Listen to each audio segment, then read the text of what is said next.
Meanwhile, time to check in as we do once a month with our representative from Battle Creek, Dr. John Bizon. Good morning, sir. Good morning, Richard. It's so good to be with you again this morning. Welcome back. Happy to have you with us today. You know, much of the time we talk about Lansing-related issues. Sometimes we talk about things that cross over, which much of that is. You know, Battle Creek is part of the state, and so Right. It's all great to be there. Calhoun County, I think, is doing very, very well with low unemployment right now, and there is a lot to be said for the Battle Creek and Albion areas. You know, I see a resurgence. You take a look over at the eastern part, and you have a brand new stadium going up there, the horse cable.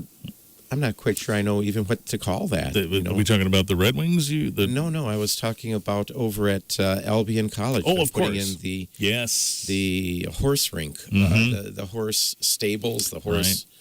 And we're going to try to make sure that that's a successful endeavor. They have a new hotel going up on that side of town. Mm-hmm. They have new trails going in to connect to the trail system. And so there's a lot of excitement over on the eastern part of the county as well. But out here on the western side, unemployment is lower than in the state. It's lower than in the United States. It's lower than in the state of Michigan. And we've been doing a marvelous job. We have some great projects that are coming back here. The School of Aviation has its extension. You have RMTC that's also getting an expansion through state dollars, some $2.2 million for KCC and $15 million for Western's Battle Creek Aviation School. Right. And that's just the beginning.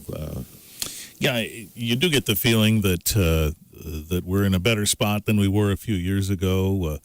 We've certainly taken a look at what the analysts of the economy have been saying. We're at full employment. But, you know, the big subject around the city of Battle Creek right now has to do with panhandling. That is to say, there are folks out there still struggling, and the city commissioners are busy talking about how we might regulate that or deal with that. And certainly that's not a Lansing issue, but my sense was that when we chatted today, your thoughts on this subject might be well received around the city. As you observe this, you live here too. And yes, some people feel threatened when people walk up to them and ask them for solicitations. Mm-hmm. And one of the things that I would encourage our city council to look at is the Attorney General's ruling from earlier this month, where he was talking not only about panhandling, but solicitations within the roadways. And he said, well, this is a business, and you need to be able to have it follow all the laws and not impede traffic, and it has to be registered, and you have to follow all the rules and regulations if you're going to do this sort of activity. And I guess I was a little disappointed that that ruling caused several charities to say that we aren't going to fill the boot for muscular dystrophy, and it may affect Tootsie Roll sales and some of the little flower sales that oftentimes goes on with the Legion. And sure, that some of those activities might be impeded upon by either the purview of that state law or whatever might happen in the city.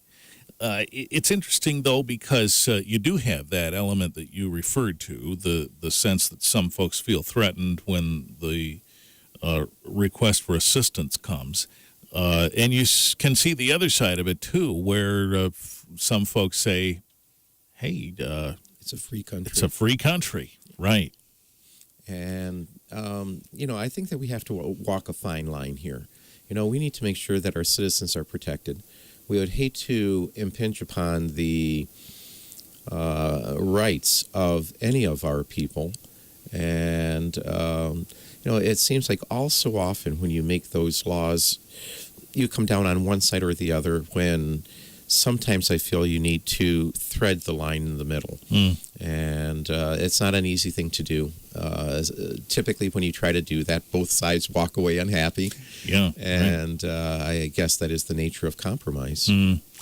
Right. Some have said we're not, and the notion of a panhandling ordinance does not address enough of the root cause of why somebody's asking for help anyway. Do you sense that? And what else could we be doing? Sometimes I sense that, but there are also those who would argue that this truly is a business model for some people, that they find that they either may enjoy it, raising money in this manner. But I would hate to generalize. Each case is different, and I learned that somewhat in medicine as well. You have a patient who comes in with a bloody nose, and there are lots of different reasons for that bloody nose. It may be that we have an underlying coagulopathy. It could be that they're on warfarin or aspirin or something else. It could be that you have a little lesion in the nose that is bleeding. It could just be a superficial vessel that's broken. But, you kind of have to sort through those things. I imagine that for those who are out there being affected by this panhandling legislation that is under consideration, there are probably multiple different reasons as to why people do this. Yeah, and that makes it hard to create a hard and fast rule and generalize it. Yeah. Exactly. Representative Dr. John Bizon is here. We'll take a break and come back in just a moment on WBCK. Representative Dr. John Bizon is with us this half hour. So another subject as we get back to school now.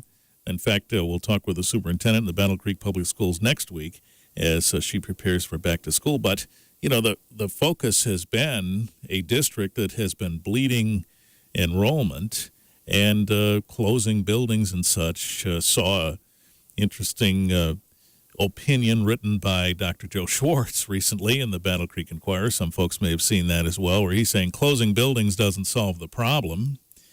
And interestingly, when I brought this up to you, you said this was a subject of discussion in Lansing this week.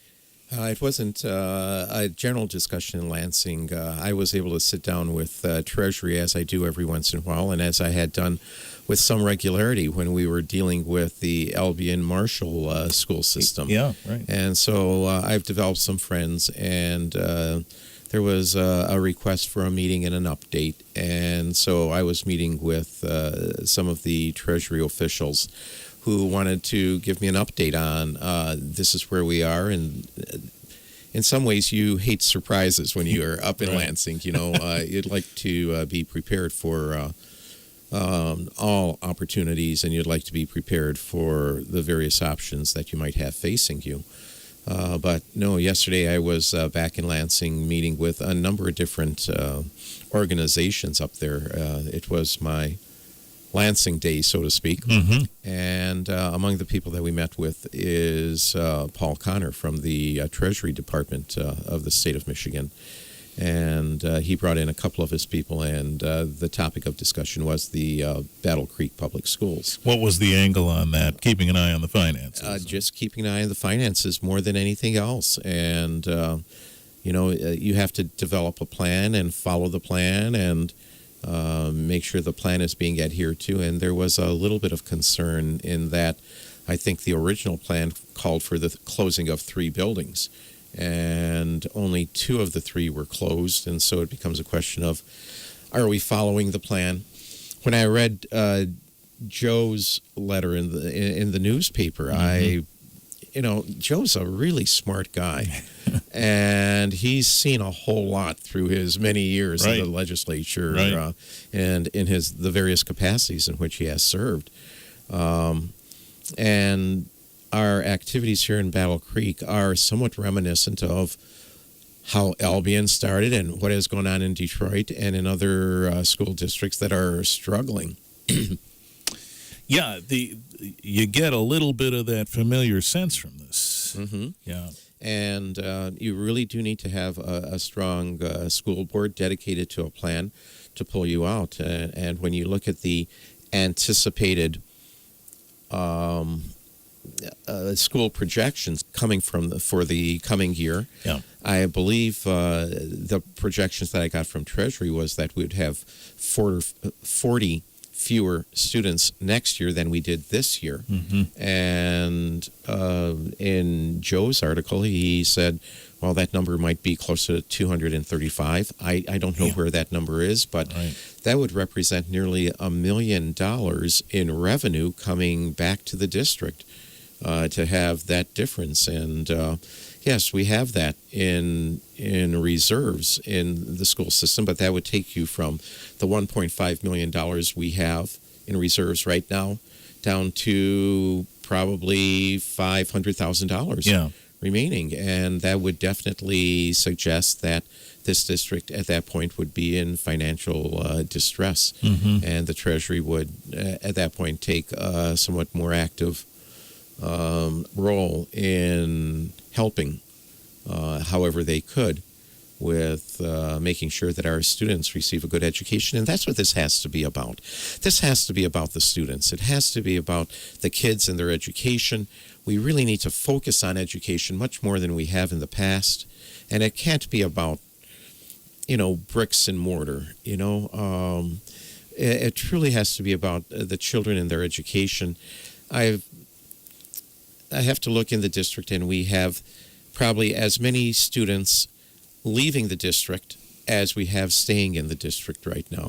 Between school of choice, going to other public schools and to the charter schools, you probably have an equal number coming and going. And unless we can come up with a plan to reverse that, unless we can find a plan that allows us to live within our budget, then, as we say in medicine, the prognosis may not be good. Yeah, right. And, you were out there verbal in the Detroit situation saying, if this district can't survive this way, maybe the neighboring districts should absorb it. Wasn't necessarily the most popular idea, but it was out there. Do you think that if Battle Creek gets to a certain point, that's an option here?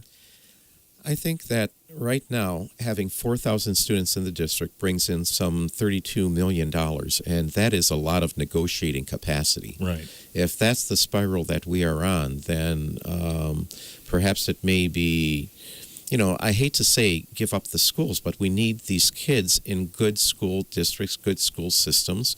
We need to have great teachers, and it's an option, and it's an option that I think that we ought to be looking at. Right now we have tons of room for negotiation, and we have those who say we're never going to give up our schools, but those are typically the adults that are saying that. There may be those who are concerned with security, but typically that's the adults who are saying that. You take a look at what has gone on in Albion and Marshall, and we were able to supplement that school system with $4 million to help the merger last year. And this coming year, there's going to be another $2 million flowing into that system, in addition to all the student aid dollars. And, those are significant resources that are still out there in the community if we're going to be looking at consolidation, or if we're going to be looking at an annexation or some form of cooperative agreement between districts. And if that's going to allow for the survival, and more than the survival, if that's going to allow for our kids to do well and go to good schools and have great classes and great teachers, then it's one of the options that we ought to be looking at. Well, and as some listen to this, they might say we're getting ahead of ourselves. So. And indeed we might be. That, I'll be waiting for October. I'll be waiting for the numbers and see whether the budget as submitted to Treasury is realistic, or if Joe's forecast of that number being of students that are going to be leaving the school district being significantly higher is the correct answer. And I think that's going to push our school board one way or the other. All right. You've been busy and obviously out of session, and so traveling around the district and talking to folks. What have you been hearing as some of the concerns here in the middle of summer? Well, education is always a big thing. Jobs is something that we need to continue to focus on. I think that economic development is very, very important. I was up in Penfield the other day, and they were concerned with water. They were on a well water system and felt that the well water did not meet the standard that, for coloration and the amount of rust that it leaves everywhere. And they were concerned with their water. And this is right after new roads had been laid out there. So if we're going to do anything with well, it's not that we are going to, but if they are going to do anything with the water infrastructure there, it probably means redoing the roads one more time, and it makes it just a little bit more expensive out there. Right. But people are, I think, disheartened by the political situation nationally. They both have candidates that are largely have hugely unfavorable ratings. I guess I haven't been in politics very long, but I don't remember other years where we had two national candidates that were so disliked, that are at each other's throat constantly, and it'll just make for an interesting dynamic. Yeah. Do you think that there'll be ripple effects all the way down to the state level on that? We'll have to see. I'm not sure that I have experience to say that. Right. This will be a good thing or bad thing for one group or another group. I don't know who's turning out to this election. Wow. Normally, presidential years are a significant increase in voters, and this year we may not see that. Well, session is back soon anyway, and you'll plug along. First week in September, we're going to be heading back up to do the people's business, and it'll be great to be in Lansing again. I have been truly surprised at how busy I have been in official duties throughout the summer months. I struggle to fit in a bike ride, and time moves quickly, but you'll be does. back at it soon, and we'll stay in touch. Thank you so much, Richard. Representative Dr. John Bizon updating us as usual